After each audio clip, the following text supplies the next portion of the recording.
जीवन में खुशी जरूरी है कि पैसा जरूरी है? आज के लोगों के पास पैसा है पर खुशी नहीं। सही है? क्योंकि आपने पैसा कमाना तो सीखा है, खुश रहना नहीं सीखा। ये भी एक कला है मेरी मां। जैसे हारमोनियम बजाना भी एक कला है, बांसुरी बजाना भी एक कला है। बोलो हाँ नहीं?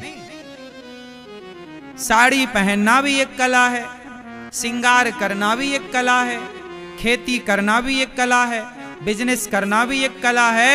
ऐसे ही प्रसन्न रहना भी एक कला है। ये सबको नहीं आता, सब लोग खुश रहना नहीं जानते। आपने अपने बच्चों को सारे टैलेंट देने की कोशिश की पर खुश रहने का टैलेंट देना भूल गए। आपके बच्चे भी, उनके पास बहुत सारे खिलौने हैं, आपके बच्चों के पास बहुत जोड़ी कपड़े हैं, आपके बच्चों के हाथ में महंगा महंगा मोबाइल, गाड़ी, जो कहता है सब कुछ आप दिला देते हैं, सब कुछ है, पर आपके बेटे के होंठों पे एक प्रसन्नता नहीं है। क्योंकि आपने बच्चे को सब कुछ सिखाया, इंजीनियर बना दिया, डॉक्टर बना दिया, एडवोकेट बना दिया, जज बना दिया, बड़े बड़े पदों तक पहुंचा दिया, आईएएस, आईपीएस, कलेक्टर इत्यादि बना दिया, लेकिन आपने बच्चे को खुश, हैप्पी रहना नहीं सिखाया। और ये भी एक कला है। इसलिए आप कभी मंदिर गए हो कन्हैया के, तो वो हर मंदिर में कन्हैया कैसे बैठे हैं? प्रसन्न मुद्रा में। कैसे बैठे हैं? खड़े हैं? बोलो जोर से। दुर्गा जी कैसी दिखती हैं आपको? जोर से। मैया खुश दिखती हैं। राम जी के मंदिर में राम जी कैसे हैं? उदास कि खुश? बोलो। फिर एक मैया वृंदावन गई गोपाल जी खरीदने। ए भैया वो वाले गोपाल जी दो जरा, लड्डू गोपाल जी। ओ मैया वो वाले क्यों? ये वाले ले लो, अच्छे हैं। नहीं नहीं, हमें वही वाले चाहिए। क्यों? बोली उनमें स्माइल ज्यादा है, खुशी, यहाँ हंस रहे हैं, हैप्पी हैं, खुश हैं, हमें वो हंसते हुए गोपाल जी चाहिए। तो सुनो मेरी माँ, आप भी जब गोपाल जी खरीदती हो ना, तो वो वाले खरीदते हो जिनकी स्माइल, प्रसन्नता ज्यादा है। जब तुम्हें हंसने मुस्कुराने वाला भगवान चाहिए, तो भगवान भी तो कहते हैं मुझे भी हंसते मुस्कुराता भक्त चाहिए, जो सदा मुस्कुराए, हर हाल में प्रसन्न रहे। प्रशांत आत्मा जितेंद्रिया। अमीरी गरीबी मायने नहीं रखती। सुदामा जैसा गरीब कौन होगा? 4 दिन चूल्हा नहीं जलता, लेकिन सुदामा जी के प्रसंग में लिखा है प्रशांत आत्मा। उस गरीबी में भी सुदामा जी प्रसन्न रहते हैं। हमारे घर में रोटी नहीं है, वो अलग विषय है ना मेरी माँ, लेकिन ना होने पर रोने से अच्छा है कि ना होने पर भी तो खुश रहा जा सकता है ना। भाई ना होने पर हम रो तो रहे हैं ना, तो रो के क्या पाएंगे? जब रो के कुछ नहीं मिलना तो प्रसन्नता अच्छी है ना। यदि रोने से कुछ मिल जाए तो आओ हम मिलके रोते हैं। तो रोने से भी तो कुछ हाथ नहीं लगना ना। इसलिए क्यों ना हर स्थिति में, हर सिचुएशन में खुश रहा जाए, प्रसन्न रहा जाए। आपके रोने से हालात तो नहीं बदल जाएंगे ना। तुम्हारा पति बड़ा दुष्ट है, माना कि किसी का पति बड़ा दुष्ट है, मारता है, शराब पीता है, तंग। अब तुम दिन भर करती हो, रोती हो, आंखें तुम्हारी सूज गई, रोते रोते तुम्हारी आंखों की रोशनी चली गई। अब पति तो तुम्हारे रोने से ना बदला ना, कि सुधर के श्रवण कुमार बन गया? नहीं बना ना। सुधर के राम तो ना हो गया तुम्हारे रोने से, लेकिन तुम्हारी रोशनी और चली गई, तुम्हारे स्वास्थ्य में बदलाव आ गया, तुम्हारे शरीर का पानी सूख गया। जितना तुम रोती रही, तुम इतने में खुश भी तो रह सकती थी ना मेरी माँ। हालात तो नहीं बदले जा सकते, लेकिन होंठों में प्रसन्नता तो भरी जा सकती है ना। और आप यदि प्रसन्न रहते ना, तो जिंदगी से लड़ने की ताकत आपको प्रसन्नता ही देती है। यदि हालात विपरीत हैं तो भी आप प्रसन्न हैं तो गुजर जाएंगे। खुशी के दिन जल्दी गुजरते हैं और दुख के दिन बोलो देर से। तो खुश रहा जाए ना। क्या राम के वनवास को टाला जा सकता था 14 साल के? जोर से, क्या राम के वनवास को टाला जा सकता था? नहीं, नहीं टाला जा सकता। और राम ने टालने की कोशिश भी नहीं की। 14 साल के लिए तुम्हारा बाप घर से निकाले तो तुम्हारी स्थिति कैसी होगी? तुम 17 जगह रोगे अपने बाप का दुख। तुम रोगे, मेरी सास ने तो चम्मच नहीं दिया, महाराज जी घर से निकाल दिया। लेकिन धन्य है राम, धन्य है माता सीता, किसी से उन्होंने अपना दुख ना कहा। कहा हो तो बताओ। उस वनवास के दौरान नंगे पांव थे राम। क्यों मेरी मां? नंगे पांव थे, पांव में पनही चप्पल खड़ाऊ नहीं है। लेकिन राम ने वो 14 साल रोते गुजारे कि हंसते? बोलो बोलो, क्या मैसेज है? कि जीवन में राम जैसा दुख किसी के जीवन में आ सकता है क्या? बोलो। उस दुख में भी राम ने प्रसन्नता पूर्वक अपने 14 वर्ष गुजारे। आपको मैसेज दिया कि आपके जीवन में भी हालात ऐसे हो जाएं, परिस्थितियां ऐसी बन जाएं, तो भी आपको प्रसन्न रहना चाहिए, होंठों में प्रसन्नता बनाए रखनी चाहिए। रो कर भी क्या पाओगे? तुम्हारे घर में फला व्यक्ति मर गया, आप रो रहे हैं कि फलाना मर गया, चलो मर गया, तो क्या हम और आप उसे जिंदा कर सकते हैं? बोलो, नहीं कर सकते ना। बीते हुए पल को हम बदल तो नहीं सकते, लेकिन जो वर्तमान में हमें ईश्वर ने क्षण दिया है, पल दिए हैं, उन्हें तो हम प्रसन्नता से गुजार सकते हैं।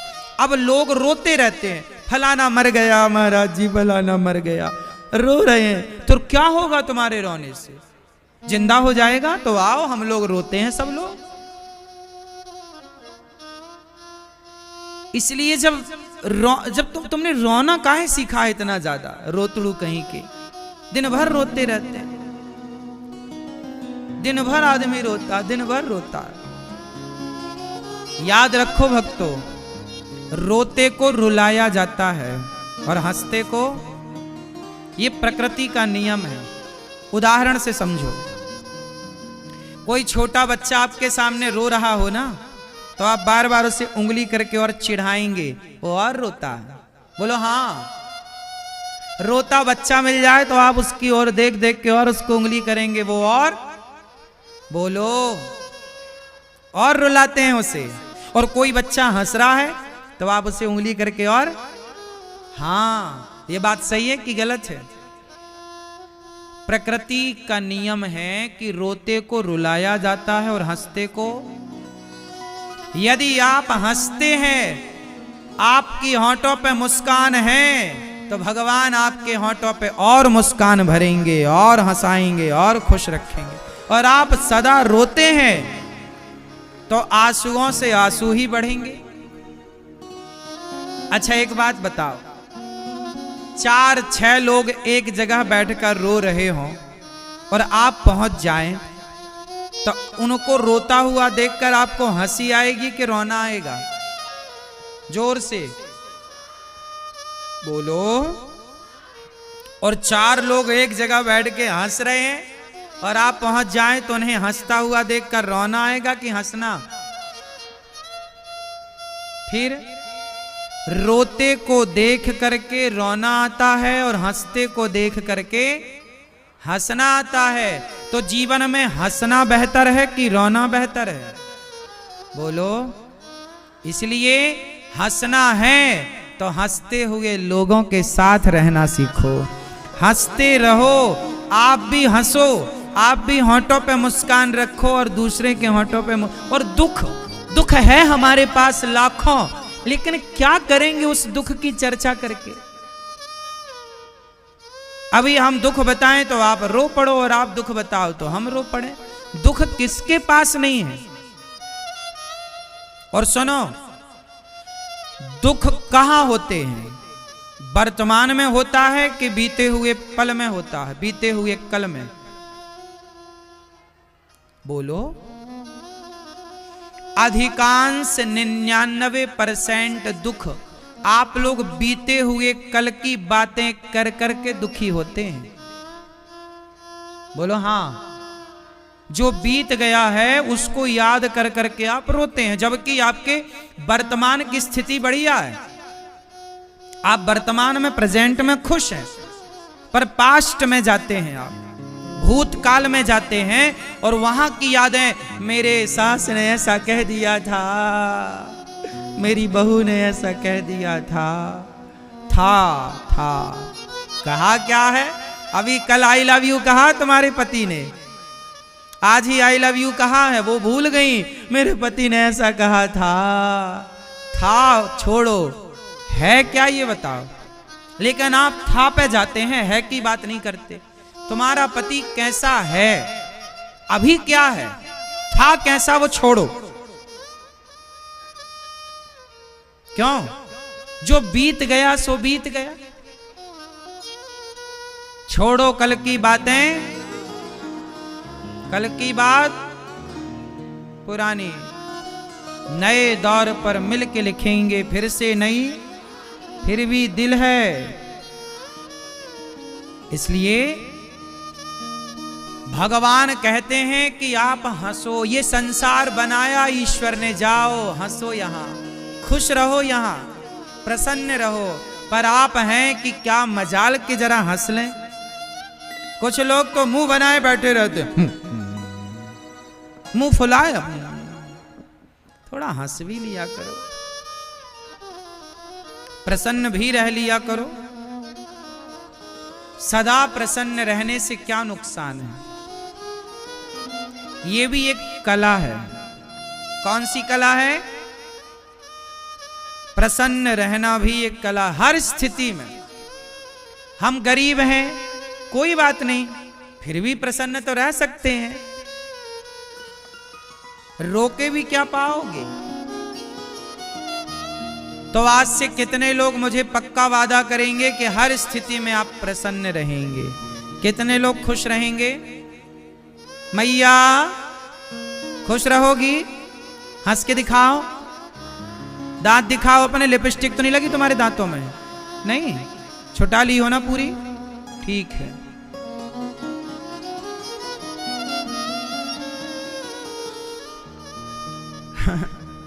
हमारी मैया है ना, जल्दीबाजी में लिपस्टिक लगा के भागती है कथा में, और जल्दी जल्दी में ध्यान देती नहीं है। हंसती हैं तो दांत में लिपस्टिक लगी, दांत लाल लाल लाल लाल। इसलिए हमारी मैयाएं बढ़िया आईना रख के चलती हैं पॉकेट में। सही है। हमारी माताओं के बैग में कुछ मिले ना मिले, आईना और लिपस्टिक जरूर मिलेगी। हाँ, सही है। थोड़ा हंसा करो। आपकी सुंदरता क्या है जानते हैं? आपकी प्रसन्नता। प्रसन्न कब रह सकते हैं आप? चलो बताओ। अभी शुरुआत कहां से हुई थी? दुख कहां से आता है? इच्छाओं से आता है। इच्छाएं समाप्त कर लो, पर प्रसन्न रहो तो दुख खत्म। अब ये बताओ कि प्रसन्नता कहां से आती है? प्रसन्न रहना होए तो क्या करना पड़ेगा? कौन व्यक्ति प्रसन्न रह सकता है? जोर से। मैया काहे पंचायत कर रही हो मेरी मां?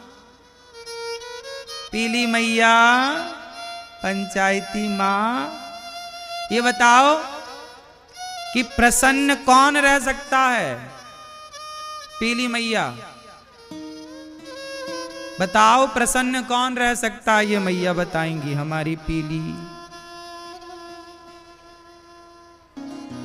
कौन प्रसन्न रह सकता है मैया बताओ, आप बताओ।